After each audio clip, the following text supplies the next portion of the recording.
Telangana budget సమావేశాల్లో ఆసక్తికర పరిణామాలు చోటు చేసుకున్నాయి.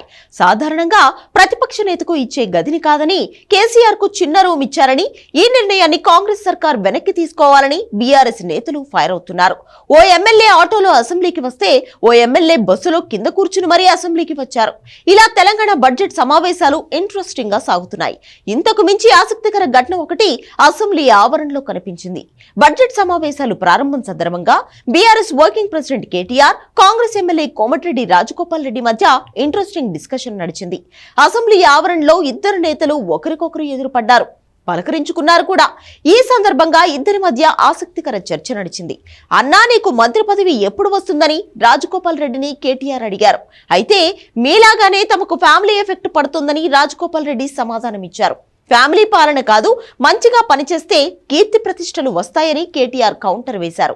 ఇక లోక్సభ ఎన్నికల మీద కూడా ఇద్దరి మధ్య చర్చ జరిగింది. ఎంపీగా మీ కూతురు కీర్తి పోటీ చేస్తుందా, మీ అబ్బాయి సంకీర్త్ పోటీ చేస్తున్నారా అని రాజగోపాల్ రెడ్డి కేటీఆర్ అడిగారు. తన భార్య లక్ష్మి పోటీ చేస్తుందని సరదాగా సమాధానం ఇచ్చారు. కేటీఆర్ ఆ డిస్కషన్ ను కంటిన్యూ చేసే ప్రయత్నం చేయగా, దయచేసి తనను వివాదంలోకి లాగొద్దని రాజగోపాల్ రెడ్డి అన్నారు. దీంతో తర్వాత మాట్లాడదామంటూ కేటీఆర్ వెళ్లిపోయారు. ఇద్దరి మధ్య సంభాషణను అక్కడ ఉన్న నాయకులంతా ఆసక్తిగా గమనించారు. మొదటి రోజే ఇలా ఉందంటే బడ్జెట్ సమావేశాలు పూర్తయ్యేలోపు ఇంకెలాంటి ఆసక్తికర సంఘటనలు కనిపిస్తాయో అనే చర్చ జనాల్లో వినిపిస్తోంది.